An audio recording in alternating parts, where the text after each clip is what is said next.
그래서 마르크스가 활동했던 1848년 공산당 선언이 나왔을 때의 제국주의 문제를 보겠습니다. 아까 말한 대로 이제 주로 폴란드 문제를 통해서 막스의 관점을 볼 수가 있겠습니다.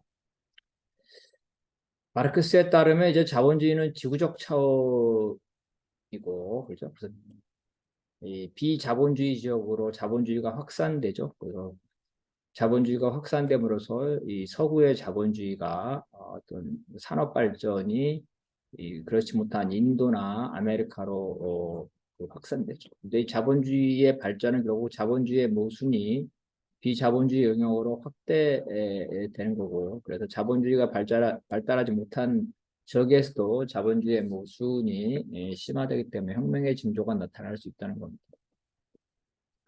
따라서 저발전 지역의 혁명운동이 선진 자본주의 혁명운동의 동맹이자 기폭제로 될 수 있다는 거죠. 그래서 마르크스가 뭐 러시아에서 혁명이 유럽 혁명으로 될 수 있고 아일랜드에서 혁명이 뭐 영국의 혁명으로 될 수 있다 이런 발언들을 많이 합니다. 실제로 아시아에서 사회주의 혁명은 반제국주의, 반식민지 민족운동 과정에서 확산되었고 민족해방전쟁과 긴밀하게 연결되어 있죠. 그래서 중국을 보더라도 그렇고 베트남도 역시 마찬가지고 어쨌든 공산당 선언에 나왔던 당시에 1848년 2월 혁명의 성격은 프랑스의 경우에 노동자가 이미 권력의 주체로 참여하는 사회혁명이었습니다. 프랑스에서 부르주아 민주주의 혁명은 1789년 프랑스 대혁명에서 일어났었고, 그다음에 1830년 6월 혁명을 거치면서 입헌군주제를 쟁취했고, 48년 혁명은 노동자와 부르주아가 같이 정부, 그죠? 일종의 연립정부 형태로 되는 사회혁명이었습니다. 그래서 프랑스에서는 부르주아 민주주의 혁명과 프롤레타 혁명의 중간 단계였다. 그죠? 반면 전제, 그죠? 폭력적인 전제 군지 아래 있었던 독일 연방의 혁명의 과제는 부르주아 민주주의 혁명이었고, 그래서 프랑스보다 늦게 발생한 독일의 부르주아 혁명의 특징은 자본주의가 이미 어느 정도 발전한 가운데 부르주아 민주주의 혁명이 됐다는 거죠. 그래서 이 점이 바로 특징이다. 막스가 공산당 선언에서 이러한 얘기를 한 겁니다. 그래서 독일에서의 1848년 혁명은 부르주아 민주주의 혁명에서 그 주도권을 놓고 점차 성장하는 노동자와 이 부르주아 시민계급이 주도권을 놓고 쟁탈전을 했는데 결국은 시민계급이 이기면서 시민계급이 이 혁명을 배반하고 봉건계급과 타협하면서 독일에서의 1848년 혁명이 패배하게 됩니다. 1848년 독일혁명의 목적은 시민계급이 중심이 돼서 민중들이 분열적인 봉건제도를 극복하고 마르크스의 주장대로 프랑크푸르트 연방의회죠. 독일 연방의회를 중심으로 민주적이고 중앙집권적인 근대 민족국가로서의 독일, 그렇죠? 그래서 부르주아 민주주의 혁명과 독일을 통일하는 것, 이 두 가지가 독일혁명의 목적이었다는 거예요. 그래서 1848년의 혁명 당시에 나라마다 그러한 이 성격과 조건이 다른데 공통점은 1848년 혁명에 전부 다 모든 나라들이 독일도 그렇고 뭐 프랑스도 그렇고 모든 나라들이 바로 비인 체제, 오스트리아 비인 체제죠. 반동 체제의 억압 속에 있었다는 거죠. 그래서 이 각각의 나라들의 혁명의 단계는 달랐지만 이들 나라들이 이러한 혁명 과정에서 결국은 비인 체제를 타도해야 지배 정치 체제가 비인 체제였다는 거예요. 어쨌든 이러한 당시에 아까 말한 대로 맨체스터에 많은 아일랜드들이 있었고 엥겔스가 1845년에 이런 맨체스터 아일랜드들의 노동자들의 상태를 보면서 1830년대 영국 노동자의 상태라는 책을 쓰게 됐죠. 이 책의 무대가 바로 이제 영국 맨체스터에 있는 리틀 아일랜드라는 원스트리트라는 곳입니다. 제가 그곳을 가봤습니다. 엥겔스가 경영 수업을 받던 맨체스터 방직 공장에도 아일랜드 노동자들이 있었다는 거죠. 그래서 이 리틀 아일랜드에 많은 노동자들이 이 빈민 상태로 있었고 이 중에는 아일랜드를 독립하려는 아일랜드 공화파 당원들도 있었다는 겁니다. 그 당시 산업혁명이었기 때문에 맨체스터는 인구가 폭발하고 공장의 급증으로 여러 가지 문제점들이 많이 심각했고, 그래서 이제 그 앵겔스가 여기서 아일랜드 노동자인 메리 번지를 만나는데, 이 메리 번지가 뭐 아버지의 공장에서 일했다는 말도 있고 그렇지 않다는 말도 있습니다. 어쨌든 메리 번지를 만난 건 사실이고, 이 그녀가 리틀 아일랜드에 거주하면서 앵겔스에게 많은 참상을 알려줬고, 그것들이 이제 앵겔스의 책에 도움됐다고 합니다. 메리 번지는 문명이었지만 혁명적인 노동자 운동과 아일랜드 운동에 직접 참여했습니다. 그 동생도 마찬가지고. 마르크스 역시 1845년에 맨체스터를 방문해 앵겔스와 지낸 바 있었어요. 그래서 메리 이 자매와 교류가 있었고, 이 메리 번지는 이제 앵겔스와 마르크스에게 그 자기가 속한 아일랜드 독립운동 조직, 공화주의자 조직을 소개를 해줘서 양자들이 교류가 있었다고 합니다. 그래서 마르크스 앵겔스는 평생 아일랜드의 공화국으로의 독립을 지지하고 지원을 했다는 겁니다. 이게 이제 그 공산당 선언이 나왔을 때에 그럴 때의 과제이고요.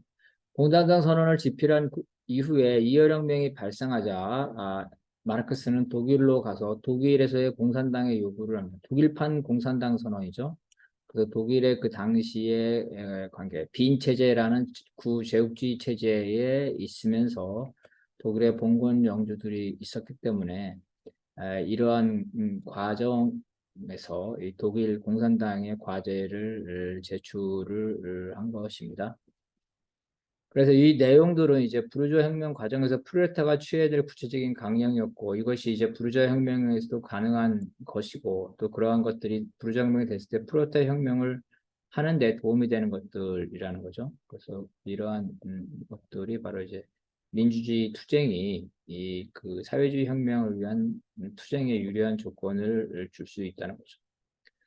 그래서 마르크스가 바로 이제 이러한 그 봉건, 그죠? 봉건에 대한 민주주의 투쟁, 그리고 빈 체제에 억압하고 있는 독일이라든지 프랑스라든지 빈 체제가 구식민지 지배 체제이기 때문에 이러한 반제국주의 투쟁, 반봉건 투쟁에 대한 일반적 지지를 하고 있었습니다. 그래서 공산당 선언에서 보다시피 공산주의 운동, 노동자 운동뿐만 아니라 비록 폴란드에서 농민을 탄압하는 봉건 규적들이 반란을 일으켰지만 공산당 선언에서 바로 이러한 봉건 규적들의 반제 투쟁을 지지한 바로 이러한 역사적 배경이 바로 이제 빈 체제라는 봉건적이면서도 제국주의적인 체제가 있었기 때문에 마르크스의 공산주의자 동맹 활동은 바로 거기에 대응하는. 그래서 빈 체제에서 오스트리아 지배에 있는 폴란드, 이제 크라코크 지방이죠. 여기에서 봉건 세력, 귀족들이 민족해방 전쟁을 일으키는 경우 노동자 정당은 이를 한시적으로 지지할 필요가 있다. 이렇게 얘기를 한 겁니다. 폴란드에서는 앞서 말한 것처럼 1830년부터 벌써 이러한 봉기들이 있었고, 이러한 봉기 실패로 서구 등으로 혁명가들이 많이 망명을 하고 먹고 살기 힘들죠. 그래서 많이 유럽으로 망명을 하면서 해외에 이 폴란드인들이 집단으로 거주하게 됩니다. 그래서 막스와 엥겔스도 파리나 런던 등에서 폴란드 망명가들과 교류를 하면서 폴란드 문제를 접하면서 폴란드의 독립을 지지하고 이런 해방 투쟁을 지지합니다. 특히 폴란드인들이 다른 나라 사람에 비해서는 이제 또 이러한 투쟁을 많이 했기 때문에 해방 투쟁을 많이 했기 때문에 이들을 높이 평가했고, 심지어 이제 파리 꼬민이라든가 다른 나라의 혁명 운동에도 참여했답니다. 그래서 이를 혁명의 코스모폴리탄, 뭐 세계 혁명 시민 뭐 이런 거겠죠. 이런 식으로 칭찬을 했다는 거고. 그래서 마르크스는 1848년 공산당 선언이 나왔을 그 당시에 러시아나 독일에서 부르주아 민주주의 혁명을 하기 위해서는 바로 러시아와 독일의 식민지인 폴란드의 해방이 필요하다는 거죠. 왜냐하면 러시아와 독일이 이 폴란드로부터 어떤 착취를 함으로써 자기 체제를 유지하는 데 도움을 받고 있는데, 이러한 식민지가 해방됐을 때 바로 본국에서도 정치적 위기가 발생할 수 있다는 겁니다. 그래서 마르크스와 엥겔스가 이제 브뤼셀에서 조직을 만들어서 영국에 있는 차티스트 사람들하고 서로 교류를 했는데 이 양 조직들이 전부 다 폴란드 봉기를 어, 공동으로 지지했고 그래서 영국에 그죠? 영국을 방문하는 이유 중에 하나도 바로 이제 폴란드 혁명 그죠?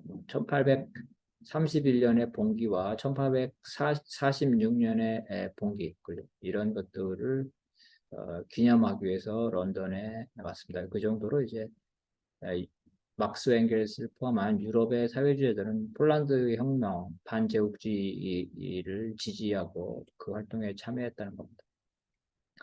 실제로 공산주의자 동맹은 독일 망명인, 유럽의 파리나 런던에 있는 독일 망명인을 중심으로 했지만 그에도 벨기에, 헝가리, 폴란드 등 유럽 각국의 혁명가들이 모인 국제당의 성격을 가지고 있었습니다. 그러므로 공산주의자 동맹은 자기 회원들이 독립하는 거, 해방하는 거는 바로 구식민지를 복원한 비인체제를 타도하는 거기 때문에 공화주의와 반제 식민지 해방 투쟁 이 두 가지를 주요 목적으로 하고 있었습니다.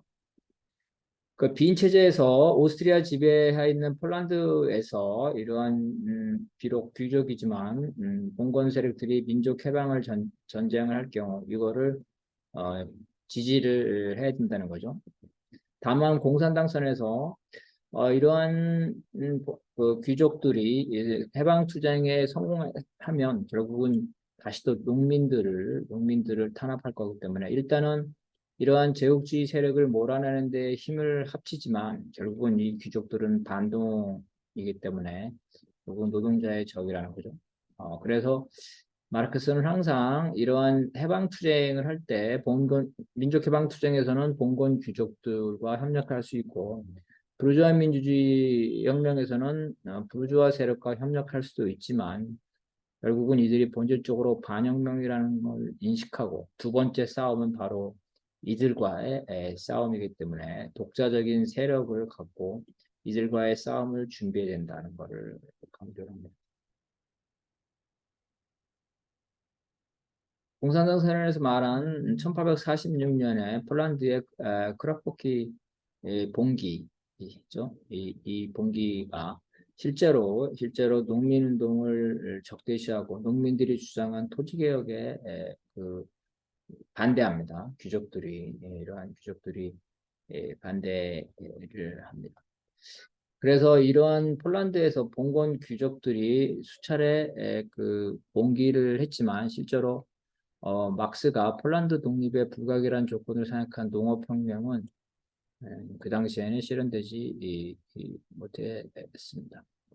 이 폴란드가 아까 말한 대로 이제 그 1846년, 그 다음에 48년, 그 다음에 1863년 봉기가 패배한 이후로는 독립보다는 이제 경제에 집중하게 되면서 노동계급이 성장하게 되죠. 그러면서 1870년대 후반에 사회주의 운동이 생기게 되면서 사회주의 정당의 흐름이 나타나게 됩니다. 1880년대에 독립을 목표하는 그룹이 생겼고 이들이 폴란드 사회당으로 발전합니다.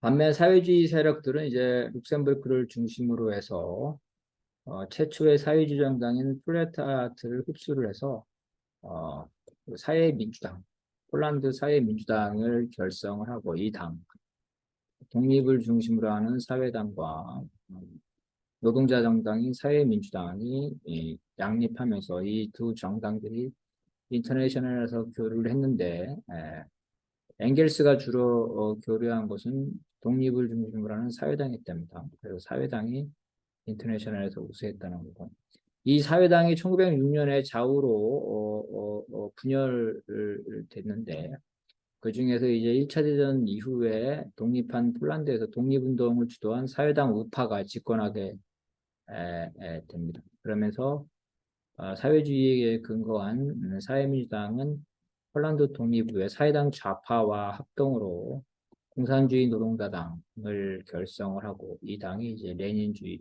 노선에 가까워지게 됩니다. 그래서 이 폴란드가 바로 이제 막스 시절에 반제국주의 식민지 해방 운동의 상징적인 나라였기 때문에 막스와 엥겔스 공산주의자 동맹 국제노동자협회는 바로 이 폴란드 독립에 동의할 뿐만 아니라 폴란드 독립운동의 일정 부분 관여를 했다는 것을 알 수가 있겠습니다.